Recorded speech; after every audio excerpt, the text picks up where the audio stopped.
sebenarnya data itu, ini kalau bukan dari sudut pandang orang awam, tapi dari sudut pandang pengusaha. Selain untuk selling, sebenarnya data itu bisa jadi bahan apa sih untuk seorang pengusaha, Bang?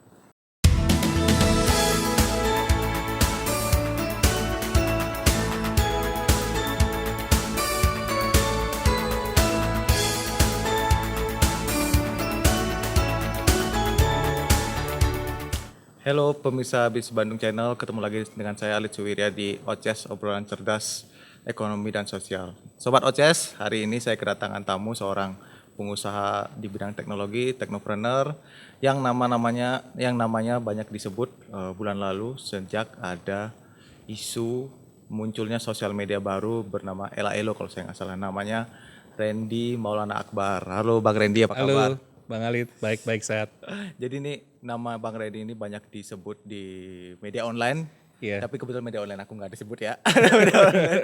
Banyak yang mengutip salah seorang yang menyebut bahwasanya Elo sosial media pengganti X yang akan diblokir gitu, katanya ceritanya adalah Bang Randy Maulana Akbar. Aku cuma ngeliat Instagramnya, wah ini Bang Randy yang punya bener apa enggak? Boleh ceritain nggak Bang? Bener nggak Bang Randy yang punya itu? Elo. Oke, Itu dulu deh. jadi awalnya. Elo itu bukan punya saya, Oke punya. bukan, Oke. jelas bukan. Itu adalah milik salah satu pelanggannya dari Keywords. Jadi Jadi kebetulan Elo itu beli domain di Keywords. beli domain hostingnya di Keywords. Hostingnya juga? Iya, Oke. seperti itu. Oke.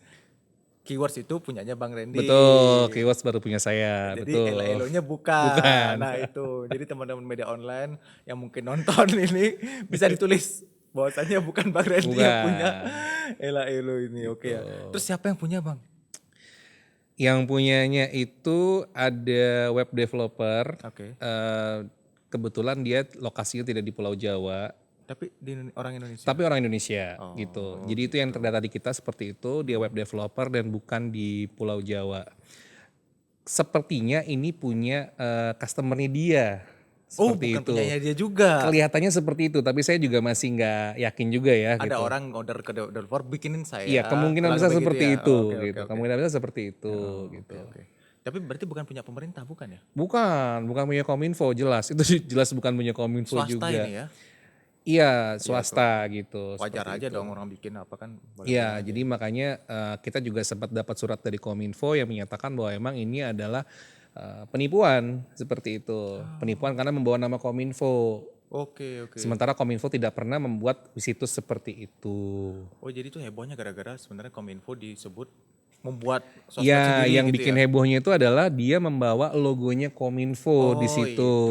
Oke, gitu. Jadi tanpa izin dari Kominfo, menggunakan logonya Kominfo, ditaruh di website dan di situ dia bikin publikasi yang secara masif melalui sosial media. Seperti itu. Oh gitu, masalahnya di situ ya. Ya, sebetulnya publikasinya mungkin tiba-tiba viral sih sebenarnya gitu. Tiba-tiba viral. Tiba-tiba viral. Nah Bang Randy, ini kan Bang Randy udah main di bidang teknologi khususnya internet atau IT lah ya.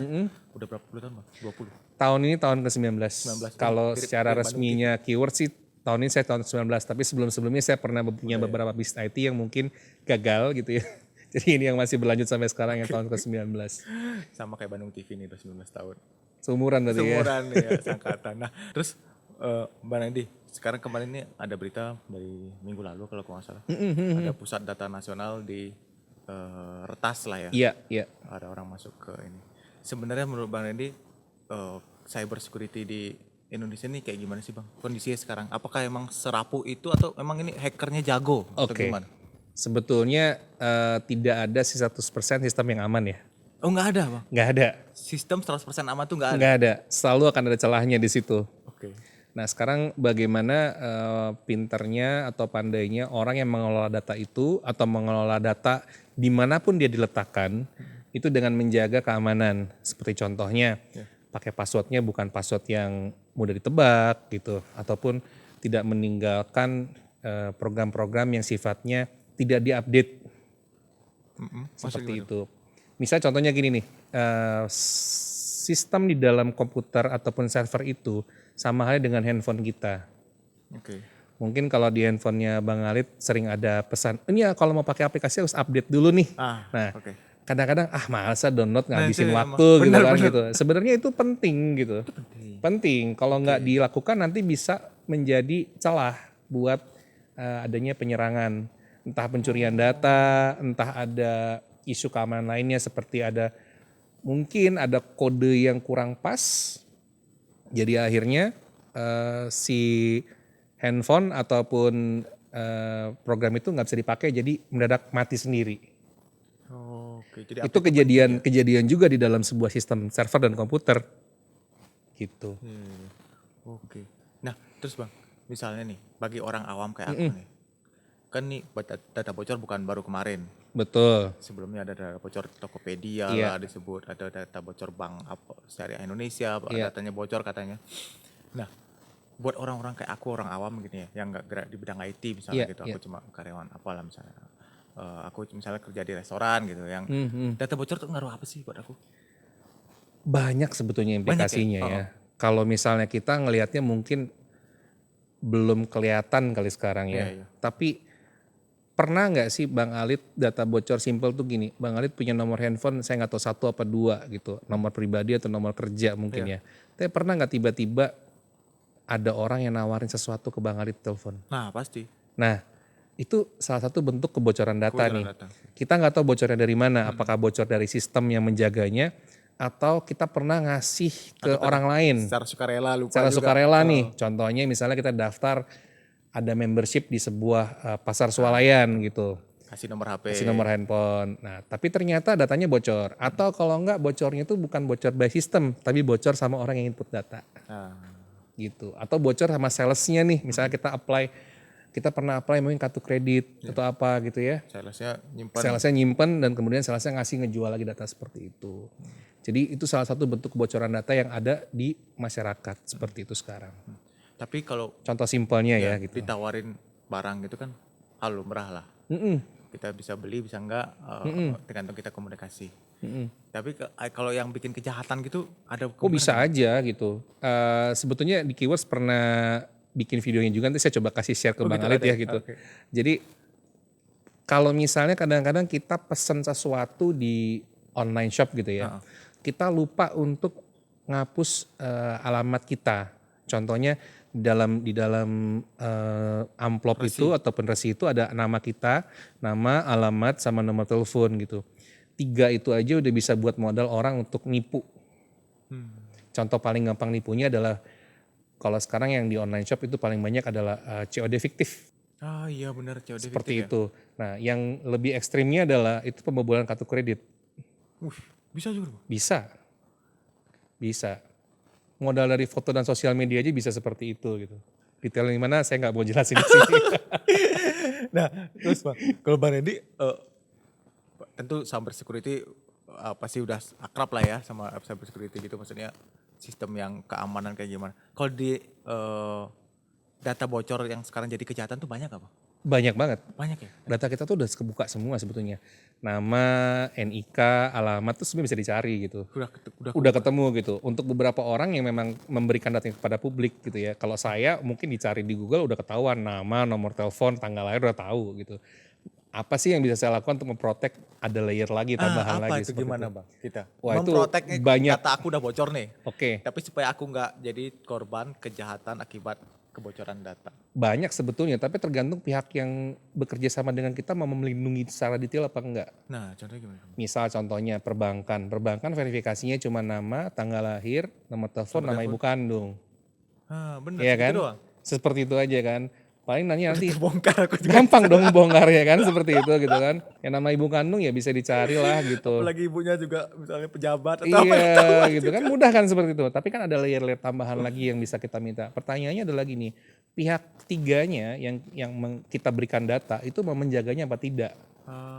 Seperti itu. Gitu. Jadi misalnya perbankan bisa nambahin Pertanyaan-pertanyaan rahasia lainnya gitu, apakah nomor rekening atau pembayarannya seperti apa, ataupun dia biasanya ngambilnya gimana, kebiasaan-kebiasaan seperti itu juga Terakhir masih transaksi bisa di mana? dijebol juga sebetulnya gitu, bisa. Terakhir ngambil, oh iya aku pernah tuh Pak terakhir pakai misalnya ATM hilang. Ya, Terakhir ngambil pakai ATM di mana, terakhir jumlahnya pakai berapa. ATM-nya buat ngambil uang di mana gitu. Iya. Nah, kayak gitu-gitu ya. Kayak itu tuh sebenarnya untuk jaga data. Sebenarnya untuk jaga data kita, tapi memang layer-layer pertanyaan seperti ini harus lebih banyak lagi ditanyakan gitu. Oh, sebelum dikasih akses Sebelum dikasih akses begitu. oh gitu. Itu jadi bukan cuma di kita sendiri tapi pihak lain Pihak ya. lainnya juga harus berupaya menjaga juga gitu. Jadi makanya memang harus ada proteksi-proteksi ekstra seperti itu pertanyaannya. Tapi kalau dari sisi kitanya nih, Bang, apa yang bisa kita lakukan? Apa nggak ada? Apa nggak? Pasrah aja.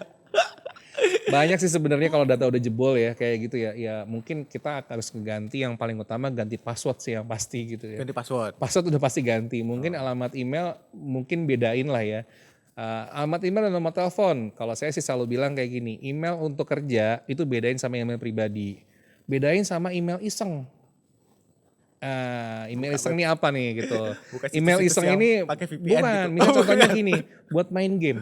Ah, bener, buat main game. Bang Alit percaya nggak? Buat main game itu di game itu sekarang banyak banget yang namanya istilahnya kalau orang bilang itu kayak semacam spyware yang ditaruh di dalam game. Jadi kalau kita sering main game nih, terutama untuk penggunaan handphone tipe tertentu lah ya gitu ya, Iya. yang banyak dipakai sama orang, game-gamenya lucu-lucu ya, Iya, tapi banyak iklannya. Heeh. Kadang-kadang di iklan tuh ada sesuatu yang bisa kita mainin di situ. Nah, dimainin dulu. Seru kan? Heeh. Nah, seru kan itu. Tapi kita nggak tahu loh, itu iklan itu emang beneran buat dimainin, apa dia nyuri data kita nggak tahu.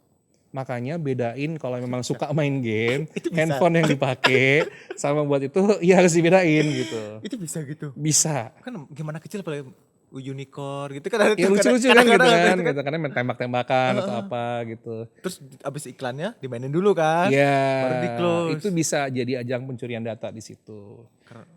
Jadi jangan dipakai handphone yang sama ya untuk kerja sama untuk main game, usahain beda. Jadi seperti itu. nomornya kalau seakan beda, emailnya juga. Email beda, nomor telepon beda, kemudian juga handphonenya kalau perlu beda. Handphonenya kalau bisa beda, yang buat kerja sama yang Iya. buat iseng main Dan game. kalau lebih ngerasa kayak, aduh kayak saya ngerasa nggak aman lagi, cari handphone yang emang bener-bener nggak ada aplikasi internetnya. Gak bisa main game dong, Bang. Nggak bisa, nggak bisa buat terima SMS sama telepon doang kan gitu. Gak bisa main game dong. Iya. Oke.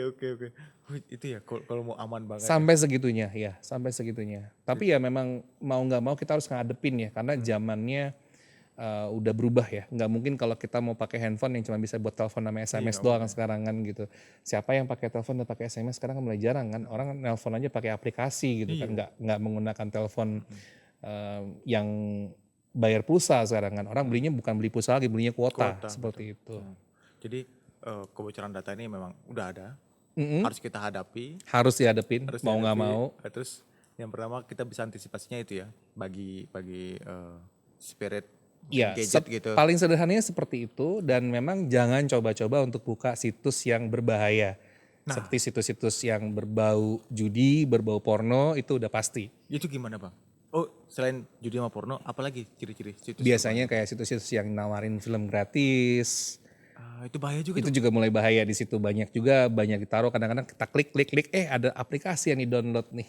Nah, nggak sengaja ke Nggak download. sengaja di-download nih. Nah, itu Banyak banget kayak gitu. ngambil data itu bisa ya. Biasanya nggak bisa ngambil data dan bisa merusak sistem yang ada lah di dalam komputer seperti itu. Hati-hati Ataupun nih dalam buat handphone. Cari film gratisan. Ya, mending bayar deh kalau sekarang gitu. Film kan banyak yang bayar gitu kan gitu. Film gratis. Apalagi, Bang? Situs-situs yang Biasanya kalau download software yang software bajakan, software bajakan. Iya, banyak kan. Download software bajakan. software bajakan, kemudian juga kadang-kadang saya terus terang saya pribadi jarang browsing ya gitu ya. Saya jarang browsing. Jadi kalau memang biasanya informasi-informasi sekarang udah ada di sosial media gitu ya. Jadi informasi di sosial media ini juga kita harus hati-hati nih. Kadang-kadang ada orang yang naruh jebakan dalam link. Ya, betul. Nah, kadang-kadang saya sering banget tuh nonton kayak film-film klip yang seru-seru di sosial media kayak di Instagram atau di Facebook tuh kadang suka ada atau di TikTok tuh ada tuh kayak misalnya contohnya gini nih. 3 orang ini terperangkap dalam masa lalu, dalam kembali ke masa lalu. Terus ada kisah seru, nonton seru ya gitu. Iya. Terus judulnya nggak dikasih tahu. Terus orang di komen pada nanya, ini judulnya apa? Nah, benar. Judulnya apa gitu. Terus pas kita lihat, Ada yang judulnya komen. klik di sini. Wah, ini begitu diklik, itu akan lari ke dalam halaman yang mirip Facebook, jadinya kayak seperti phishing. tujuannya untuk ngambil akun sosial media kita. Kita disuruh login, Kita suruh login atau tiba-tiba kok kalau logout sendiri ya habis klik di sini ya. Kita masukin tuh data tuh. Udah deh, udah kekirim tuh passwordnya kita ke orang lain seperti itu. Nah, untuk mengamankan seperti itu bisa pakai two factor authenticator minimal. Biasanya kalau nggak pakai OTP. produknya, ya ada macam-macam tuh two factor authenticator. Ada menggunakan OTP berdasarkan email atau berdasarkan SMS atau berdasarkan sekarang ada yang canggih juga pakai WhatsApp dan ada juga Google Authenticator. ya Google Authenticator atau Microsoft Authenticator seperti itu. Iya, itu bahaya tuh ya. Iya. Banyak tuh film cuma Banyak tuh sebentar. seru kan kadang-kadang filmnya keren ya. Ini lengkapnya apa yang di di mana judulnya lengkapnya gitu. nih kayak gitu. Lengkapnya di mana kan gitu. Iya. Jadi kayak gitu lebih aman kayaknya kalau misalnya emang ada dananya lebih aman untuk cari yang berbayar deh gitu. Toh sekarang udah mulai banyak kok yang platform-platform di Indonesia yang menyediakan itu kayak mungkin cuma bayar 3.000 atau bayar 5.000 untuk nonton TV, nonton film gitu ya. Film yang wah ini kayaknya seru nih actionnya nih, tembak-tembakannya jago nih kayaknya. Wah ini kita pengen Kita tahu nih bayar apa aja judulnya gitu. Lebih aman seperti itulah gitu. Jadi sebenarnya kalau website sudah menawarkan sesuatu yang gratis, jangan-jangan itu nggak gratis sebenarnya Betul, kan. kitalah yang dijual di situ gitu. Kita lah yang Kita yang dijual di situ. Yang dicari itu data kita ya. Betul. Nah itu website yang gratis itu. Nah terus Bang, satu lagi nih, tadi aku ngomong apa? Sebenarnya data itu, ini kalau bukan dari sudut pandang orang awam, tapi dari sudut pandang pengusaha. Selain untuk selling, sebenarnya data itu bisa jadi bahan apa sih untuk seorang pengusaha? Bang?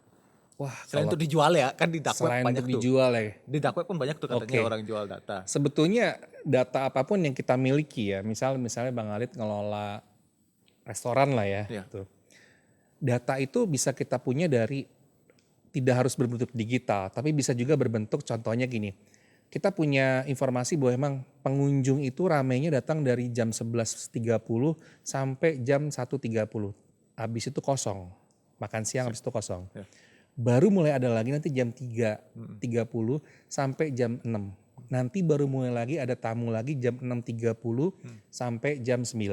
Nah, Bang Alit bisa dong datanya itu diolah dengan cara yang lebih simpel. Untuk apa? Misalnya gini, wah ini saya dari jam 1.30 sampai jam 3 ini pengunjung nih kayaknya omset nggak terlalu oke nih. Yaudah deh saya bikin happy hour ya. Nah, happy hour itu kita bergunakan berdasarkan apa? Berdasarkan kita punya data yang kita miliki. Betul. Data pembeli yang kita miliki, data pengunjung kita miliki, kita mengambil keputusan di situ. Keputusannya apa? Oke, kita bikin happy hour di sini.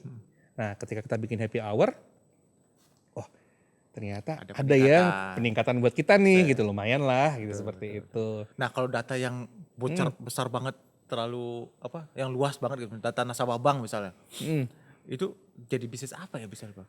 Wah banyak ya. Banyak. Contoh nih ya. Kebayang nggak? Kalau misalnya sebutlah bank ABCDE itu jebol datanya. Oke. Nah, saya bisa Nasabahnya nemukan nasabahnya kebuka saldonya, semua, saldo, limit kartu kredit, limit gitu ya. alamat segala macam. Oke, kira-kira kalau misalnya saya nih mau ngomong sama Bang Alit, saya nih mau nawarin bisnis baru nih. Waduh saya gak ada duit. Mungkin gak Bang Alit ngomong gitu? Saya tak pegang datanya Bang Alit nih. Gak bisa ya? Gak bisa dong kayak gitu. Itu satu ya, itu yang paling mudahnya satu. Tapi kejahatan-kejahatan lain mungkin bisa akan terjadi gitu. Bener ya. Karena dia tahu nih orang punya Karena uang. tahu orang punya uang berapa gitu kondisinya gitu. Itu yang sebenarnya kita hindari sebenarnya. Sebenarnya bisa juga diancam ya. Bisa, mau dibikin pemerasan atau apa kan kita nggak tahu ke depannya gitu. Karena kan apa ya, kalau kata dulu ada istilahnya Bang Napi itu kan kejahatan bisa terjadi Karena ada karena kesempatan gitu kan, gitu, seperti itu. Tapi data udah terlanjur bocor ya Bang istilahnya. Iya, Tapi kalau dari segi undang-undang ngikutin gak Bang? Sekarang gimana sih? ikutin, kita punya namanya Undang-Undang Perlindungan Data Pribadi, PDP. Cuman memang ini kayaknya masih belum bisa ditegakkan 100% gitu. Udah ada undang-undangnya. Udah disahkan, namanya Undang-Undang Perlindungan Data Pribadi. Nah di situ mencakup juga yang namanya perlindungan terhadap konsumennya. Kalau memang terjadi kebocoran data, itu penyedia akan seperti apa dapat sanksinya, ataupun kalaupun memang nggak dapat sanksi, mitigasinya harus seperti apa gitu, seperti itu. Cuman sekarang yang bisa dikenakan adalah di UU ITE gitu. Jadi ITE ya? Jadinya ITE lagi gitu. Kenapa di ITE lagi? Karena ITE di sini sebenarnya cukup luas di situ sebenarnya cakupannya gitu. Bisa jadi terhadap yang dituntutnya adalah penipuan. Seperti yang kalau misalnya kayak kasusnya Ella Elo kemarin gitu ya. Kita melihatnya di situ adalah yang bisa digunakan adalah ITE karena memberikan berita palsu. penipuan atau berita palsu seperti itu. Seperti penyebaran hoax itu kan akan dikenakan pidana di ITE seperti itu. Nah, Gitu. terus misalnya tadi apa? Data pribadi. Berarti kalau sebenarnya jual beli data di dark web itu kena undang-undang itu? Sejujurnya itu kena. Kena harusnya. Iya. Ya? Jual beli data di Iya. dark web. Tapi kita kan nggak tahu itu siapa. Iya kan namanya dark web ya. Iya. Dark web tuh ciri-cirinya apa sih bang? Oke, Aku ada sering dua. denger doang, Ini saya juga baru kemarin ngobrol nih dengan Aku nggak pernah orang-orang buka nih. tuh dark web. Cuma Iya, sering iya. denger aja jatah jual dark Saya web. udah lama sih, saya pernah buka dark web mungkin sekitar 10 tahun yang lalu ya. Iya, itu pakai browser yang khusus sebenarnya gitu. Oh browser juga harus. Beda browsernya. Nggak bisa Chrome. Nggak bisa. Mozilla gitu nggak bisa. Nggak bisa. Browsernya khusus. Oke. Nah, di situ nanti kita bisa nyari nih. Alamatnya nanti panjang tuh, misalnya XCJ apa bla bla bla bla bla, panjang tuh halamannya Bukan gitu. biasa gitu kayak. Bukan, Bandung dia TV, tidak TV, nggak gitu. dia tidak menggunakan domain extension biasa gitu. Dia pakai domain extension khusus. Oke. Dan hanya bisa dibuka menggunakan browser itu. Karena itu pun routingnya gelap. Jadi kita nggak tahu nih website ini tuh ada di sebelah mana, kita nggak tahu. Karena dia layernya memang beda lagi protokolnya di situ. Jadi agak-agak sulit untuk melacak si website ini ada di mana. Tapi Seperti bisa itu. dong. Sulit tapi bisa. Mungkin bisa ya, mungkin bisa gitu. Tapi kayaknya lebih cepat untuk orang itu ngilangnya deh. Oh gitu kabur duluan deh. Dia udah tahu kalau dilacak dia bisa. Iya seperti itu gitu. Dan memang membuka dark web itu cukup berbahaya karena bisa mengundang virus juga gitu. Karena kita nggak tahu apa yang ada di sana gitu. Dan protokolnya berbeda dengan internet yang kita pakai sekarang. Dark web itu ada di atas internet yang kita pakai sekarang, tapi dia punya protokol sendiri seperti itu. Beda sama deep web. Kalau deep web itu makin dalam websitenya, kayak Facebook, Instagram, forum-forum itu deep web hitungannya gitu. Makin dalam itu websitenya, ya orang bisa tersesat di situ. Ya kan, contoh tersesat itu adalah gini, kita buka Facebook atau buka Instagram atau buka TikTok, kita kan nggak bisa keluar dari situ kan. Iya. Tombol logotnya di mana? Tahu nggak tombol logotnya di mana? Facebook. Saya kan juga nggak tahu tombol logotnya kan gitu. Ya udah masuk, udah asik situ, tahu-tahu yang tadinya kita mau tidur, niatnya mungkin jam 9 mau tidur, scroll, udah jam 2 ya. Seperti itu gitu kan. Itu deep web. Itu deep web. Jadi dark web jangan dicari lah ya. Dark web jangan deh seperti itu gitu. Karena sebetulnya informasi di dalam website yang normal aja udah banyak banget gitu loh. Kita mau nyari apa lagi sih sebenarnya gitu. Ya itu kan soalnya di media online kan data dijual di dark web. Aku nggak tahu nih wartawannya buka dark web apa gimana kan dia tahu berarti kan. Gitu. Berarti kan ada yang buka itu ya. Iya pasti ada. Iya bener kan. Pasti ada. Data dijual di dark web. Wah berarti ada yang buka dark web nih. Pasti. Jadi ada layar-layarnya. Terus Layernya berbeda dengan internet kita sekarang. Jadi mungkin datanya ada di Indonesia, tapi kita nggak tahu bahwa emang itu di sana. Karena itu akan diputar-putar, routingnya akan diputar ke sini, putar ke sini. Jadi kita udah benar-benar gelap nih ada di mana posisinya. dan coba katanya di sana banyak penjualan data gitu kan. Iya banyak hal kejahatan ya seperti itu karena orang menggunakan dark web dan menggunakan mata uang yang menggunakan kripto di situ untuk transaksinya. Jadi nggak bisa dilacak di situ kan. Benar-benar Gitu. kelacak Iya. ya. Nah bang, kalau terakhirnya aku juga nanya. Kemarin kan hacker itu yang minggu lalu kalau nggak salah, yang pusat data nasional itu minta tebusan $8 juta kalau aku nggak salah. Betul. Nah itu sebenarnya yang kemarin ini bang, dia itu masuk ke pusat data nasional itu, dia ngambil data atau dia merusak sistem itu sih bang? Terus kalau dia memang niatnya ngambil data kan udah keambil, kenapa dia harus minta tebusan? Oke. Berarti nggak bang? Oh sudah Iya, aku pertanyaan. paham. Kan dia udah ngambil data nih. Ya. Terus dibiarin aja tuh sebenarnya jalan sebagaimana biasanya kan? Kenapa dia harus minta tebusan? Sebetulnya kan yang tebusan itu untuk minta kunci. Dikunci sama dia? Iya datanya kan dikunci. Jadi datanya tuh di-encrypt. Oh di-encrypt sama dia? Di-encrypt sama dia. Sama si hacker? Iya. Nah dia akan menjual 8 juta itu untuk membeli kuncinya. Jadi kamu bisa menggunakan sistem ini kembali. Jadi dia tuh sistem ini nggak bisa dipakai sama Nggak bisa. kementerian yang Nggak itu? bisa. Karena dikunci sama dia? Dikunci. Dari hari Kamis tanggal berapa? 20. Oh, cuan gede deh ya. 20 berapa tuh ya Dia kondisinya. udah ngambil datanya. Iya. Terus dikunci lagi. Iya. Jadi kalau dia udah pasti bisa masuk ke dalam, ya dia mau ngapain aja kita udah nggak tahu. Dan sekarang itu kebanyakan model-model serangan yang ada di internet itu adalah masuknya sekarang Pak. Tapi bukan ngehacknya, tapi nyerangnya secara fatalnya itu bisa 2 bulan, 3 bulan, 4 bulan. Jadi orang nggak tahu. Maksudnya nanti gitu, nyerangnya nanti. Dia masuk dulu. Ya, jadi dia model muter-muter. serangan-serangan sekarang itu kita nih nggak tahu di kapan dia masuk. Oh, Bisa mungkin udah jadi lama masuknya hari ini, bisa jadi 3 bulan lalu, bisa jadi 6 bulan lalu, bisa jadi 1 tahun yang lalu. Dia udah di dalam ya. Bisa udah di dalam nih. Kita nggak tahu cara dia masuknya gimana. Apakah dari software yang tadi kita nggak update, apakah dari salah pemrograman, ataukah dari bugs-bugs lain yang kita nggak ketahui, atau memang kita sengaja memberikan celah di situ. Kita nggak tahu di situ. Forensik itu yang harus didetailkan di situ. Tapi penyerangannya bisa jadi 3 bulan lagi, 6 bulan lagi, setahun lagi, kita nggak pernah tahu. Oke. Itu yang sekarang model penyerangan yang ada seperti itu sekarang. Dan untuk ransomware sendiri udah menjadi industri. Ransomware apa sih bang? Banyak banget. Orang nanya ransomware ya. Ransomware pengertian. itu ya pengancaman tadi yang kayak misalnya tadi Minta tebusan itu. minta tebusan itu ransom seperti itu. Ransom adalah meminta tebusan, ware-nya ada software-nya gitu. Nah, itu bisa aja kejadian sama siapapun. Jadi nggak harus pemerintah, sama kita pun bisa kejadian gitu kondisinya. Dan kita nggak tahu kapan itu kejadian. Jadi memang preventifnya adalah memang kitanya harus makin lama makin hati-hati seperti itu. Banyakin backup, nyimpennya jangan backup itu ditaruh di sini backup, taruh sini backup sama-sama sinkron. Jangan. Ya di sini cuma bisa nulis ke sini, di sini harus ditaruh lagi di mana. Jadi harus ada backup akhirnya. Backup secara offline-nya harus ada. Nggak boleh semuanya taruh data di online tuh kalau nggak di backup, wah udah bisa kena. Kita nggak tahu ya kapan kejadian itu ya kondisinya gitu. Kayak ibaratnya kayak orang meninggal dunia atau orang kecelakaan kan nggak ada ya tuh yang mau, saya mau kena ransomware, saya mau meninggal besok, atau saya mau meninggal habis ini, nggak ada yang tahu kayak gitu. Backup data ya.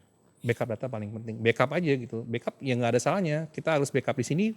Sini udah backup nih sekali, backup lagi tempat lain. Jangan satu provider yang sama ya. Misalnya kita backup di perusahaan A nih, ya nanti taruh lagi backup di perusahaan B. Nggak ada salahnya. Jadi backup data itu penting banget. Penting maksudnya, banget, buat penting semua yang banget. punya usaha Dan atau bisnis apapun. pribadi kita pun seperti Pribadi itu ya. pasti. Kadang-kadang kita mungkin teman-teman di sini ada yang naruh backup datanya di handphone. Saya sering banget ketemu orang yang ngomong gini, Pak handphone saya rusak. Oke, terus kenapa? Iya Pak, ini masalahnya data-data saya ada di handphone semua. Lalu gimana? Bener Iya gitu.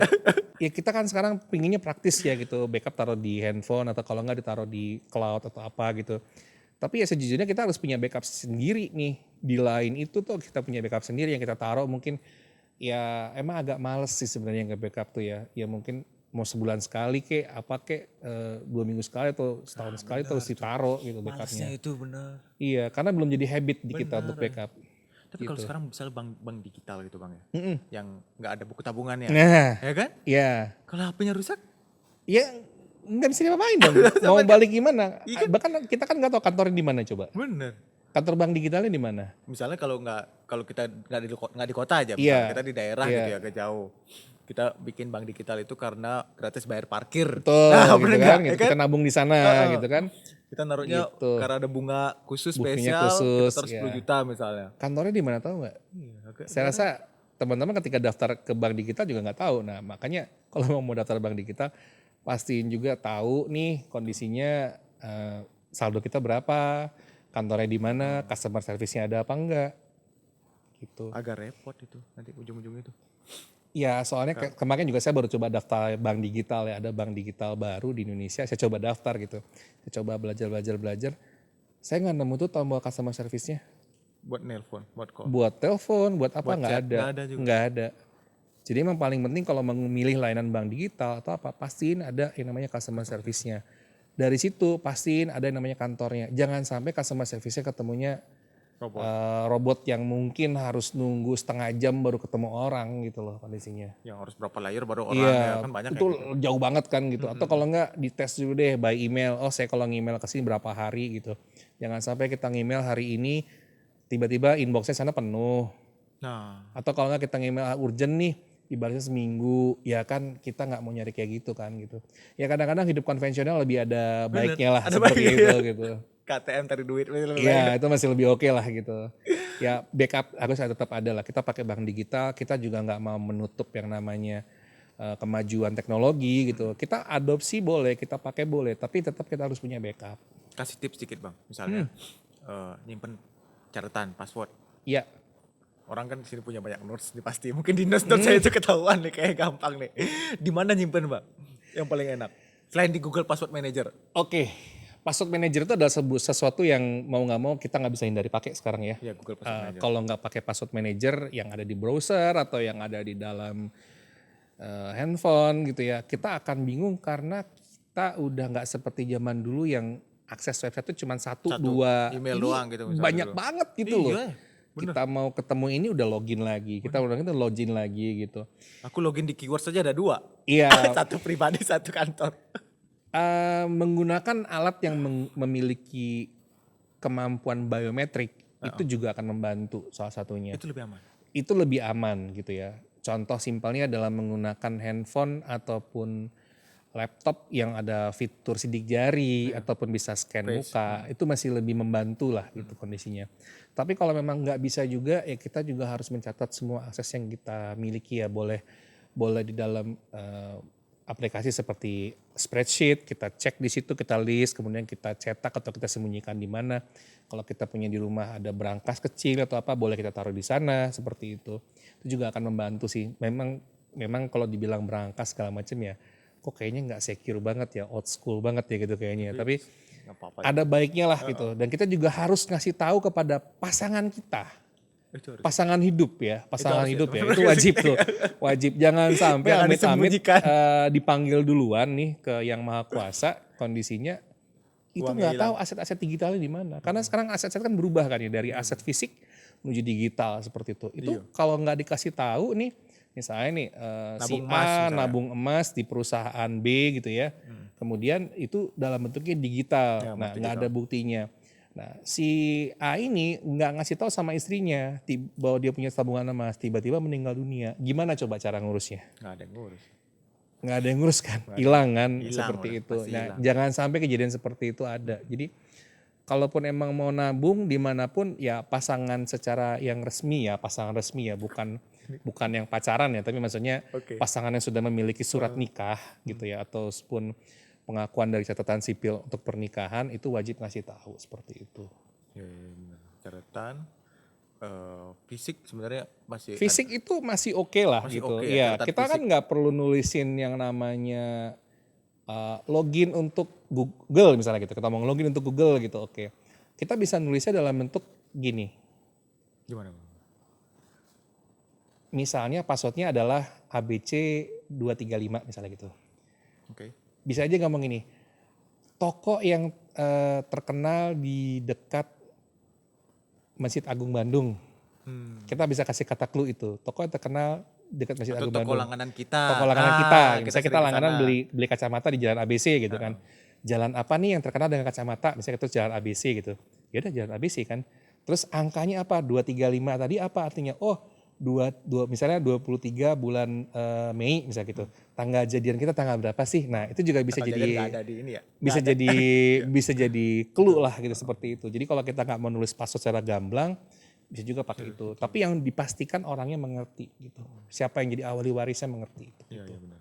Itu penting tuh. Gitu. Karena aset digital ini jadi banyak problem kalau misalnya orang itu meninggal dunia gitu. Iya, zaman sekarang kan apa? Ya aku sebut aja misalnya kayak pegadaian gitu kan nawarin emas digital kan, nabung emas digital itu kan loginnya yang tahu cuma yang punya nasabah kalau nggak dikasih tahu ke siapa-siapa kan. Iya, mending kalau dia tahu dia nabung di situ. Kalau ini kalau dia nggak tahu sama sekali.